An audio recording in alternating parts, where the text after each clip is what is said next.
Every time I start a new Football Manager save, I run into the same thing. I wind up with a ton of players on my squad that I don't need. This happens without fail, regardless of where I manage or what league I've loaded up. And so this means it's time to start selling players. You know, for some people, buying players is the most exciting part of the game. Some people like to mess around with tactics. Some people like to get teams promoted. And then there are those of us who like making imaginary money by selling and loaning players out. Anyway, in my current save, I'm in charge of New York City FC, though not in Major League Soccer. This save is part of the World Super League. This way I can get away from the ridiculous MLS rules. Now, there are a few bugs that have popped up here and there. Overall, though, it works fine, especially if you give the game a little bit of time to get past the buggy parts. And naturally, the first thing that I did after setting up the tactic and the training and getting staff was to look at the squad. As you can imagine, I wound up running into a bunch of players that I wanted to sell, so I'll show you how things went.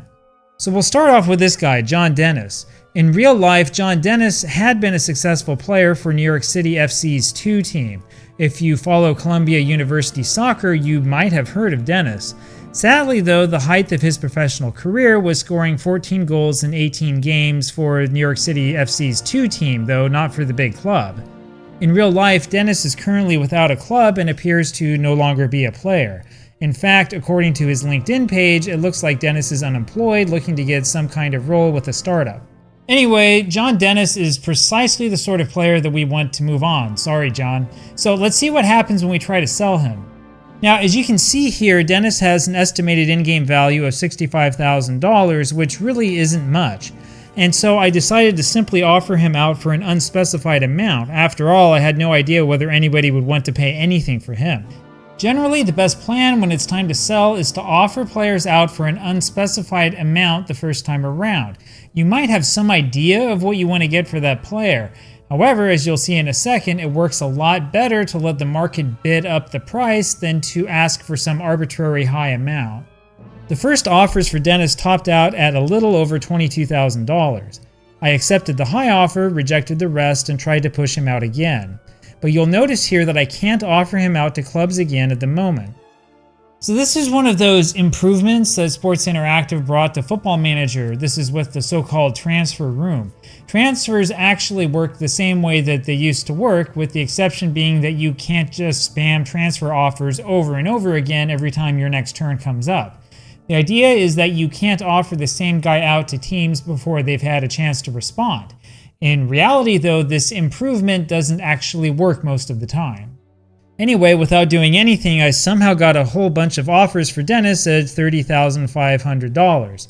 I accepted those offers. I then turned down the older, lower offers, and then I had to wait again.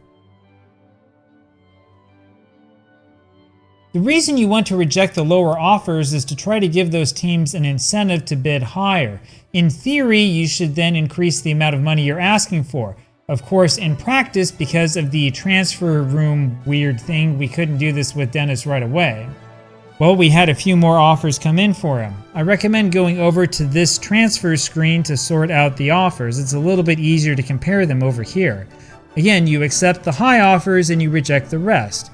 And this time around, we can offer him out again.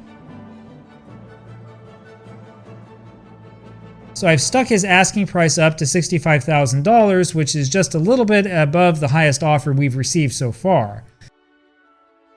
And remember, $65,000 was estimated to be the high range of his value when all of this started. As you might have noticed, we have the attention of quite a few teams. This is exactly what we want. The more teams that are interested, the more likely it is that we can get them to bid against each other.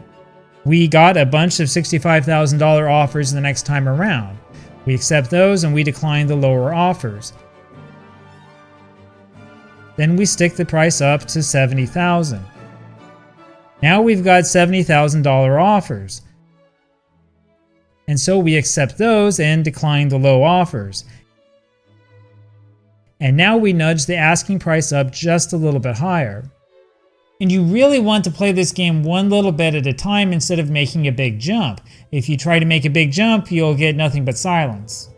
For example, we had offers for Dennis up to $80,000 here. I tried to skip up to $100,000.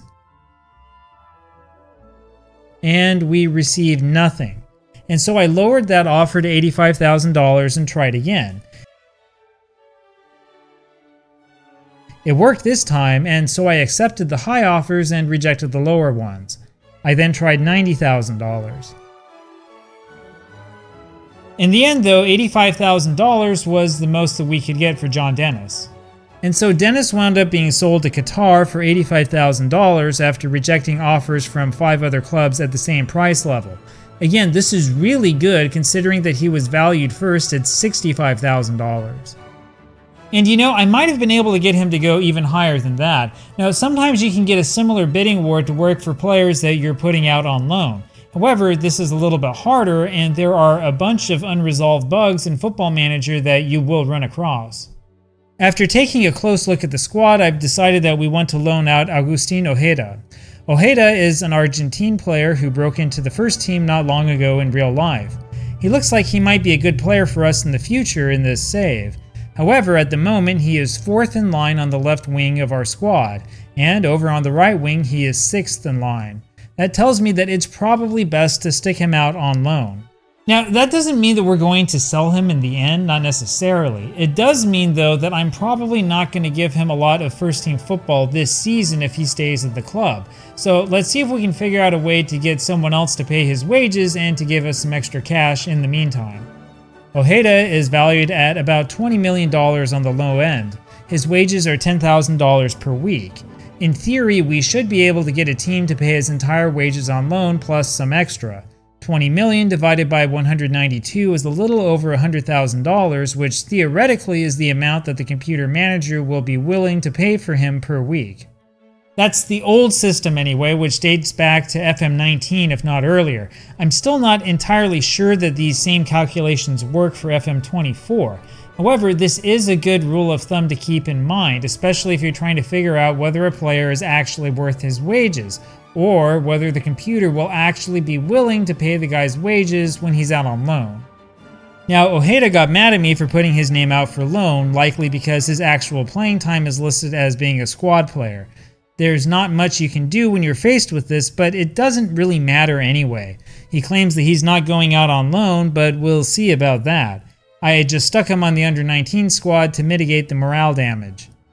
And honestly, don't worry too much about the morale issues. Football Manager is designed to make morale seem more important than it really is. While bad morale can sometimes cause your team to perform worse than it normally would, it's nowhere near the most important variable that impacts your team's performance. Plus, players in Football Manager tend to forget about being upset. Anyway, it took a little bit longer than I thought it would, but we eventually got a ton of offers for Ojeda. I accepted the 2 highest offers and rejected the others. I then put him back out on loan for a higher price.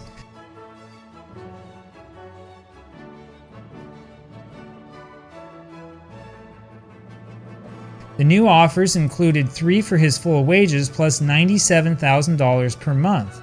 So it seems that our earlier $100,000 estimate was more or less accurate. Now, the trick from this point on is recognizing and refusing the lowball offers. This is one of the real frustrating issues with Football Manager's transfer system. You've always got to go back to your transfer screen and double check the offers that are already in. This can be really confusing since you usually have more than one player leaving the club at the same time. But the worst part of this is yet to come, and this is the part that really needs to be fixed. In the end, Ojeda decided to join Luton on loan. But look at the offer, this is less than half what it originally said. I'll show you that again. The offers that we accepted were clearly for $97,000 a month, not $50,000. But of course I accepted the final offer. I mean, what else was I going to do? I've noticed this bug over and over again. I don't know why it happens. It's frustrating because this means that you don't know how much money your players are actually going to get you when they go out on loan. It looked like some players would get us at least a modest extra loan fee. However, the final offer wound up being 0. I checked the contracts and sure enough, the final offer was 0 in the end, and Ojeda's contract reflected the lower fee. I don't know what causes this. I don't know if it's been reported as a bug or not. If it's in FM24, my guess is that this will also be a bug in FM26. and I would not be surprised if this were caused by the spaghetti code that holds Football Manager together. Now, the other thing that you'll notice when you first arrive at a club is that you'll always get some useless older player. Maximiliano Morales is another Argentine player who is far past his prime and who is just about my age. And as you can see here, he bounced around quite a bit before finally settling down in New York City in 2017. So he's got some good-looking football cards, sure. However, he's another player fitting into that stereotype of the MLS being the retirement league. Now, when I looked at his contract in the game, I saw that it had just been issued to him right when the save started. This is usually a sign that there's no way to get rid of him. But you know, sometimes you get lucky, and we got lucky in this case. He was upset because I dared to offer him out on loan. Now, all of these player interactions are basically the same. I knew that there was no way to convince him, so I just let him stay angry. I then put him on the under-19 squad to try to hold the morale damage to a minimum. And then, without putting him out at all, I wound up getting offers for him completely out of the blue. Well, I guess that there were teams out there that had room for a 36-year-old player who was way past his prime. Anyway, instead of just accepting all of those offers and thanking my lucky stars, I decided to push my luck a little bit. I accepted the highest offer and tried to get them to bid things up. Notice that Morales is more than happy to leave the club now, even though he just signed a contract with us about a week ago. I guess that's because his morale was low. I'm really not sure. Frankly, I really don't understand how the logic behind this works. A lot of this just feels random and kind of broken. We got Morales up to $600,000, and then up to $625,000. And in the end, that's what he sold for. Morales went from being a player I considered to be impossible to sell to heading over to Saudi Arabia for a pretty reasonable amount of money. Well, unfortunately, this doesn't work with everybody. In fact, you will always have players at the start of your save that you can't get rid of.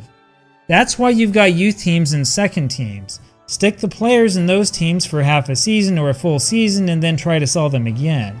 You should also make sure that you don't accidentally have key players listed as available for loan. Sometimes that happens. Don't worry too much about these annoying and impossible team meetings either. As you can see here, in the end, our team morale actually wound up being pretty good. Well, above all else, be patient with the process. Sometimes you get lucky. We got lucky a couple times here, but most of the time you just need to give it some time. It usually takes me about 2 or 3 seasons to get the roster turned around to the way that I like it. If you're patient though, you will find that you can get rid of the excess baggage and get some extra money for your team in the process.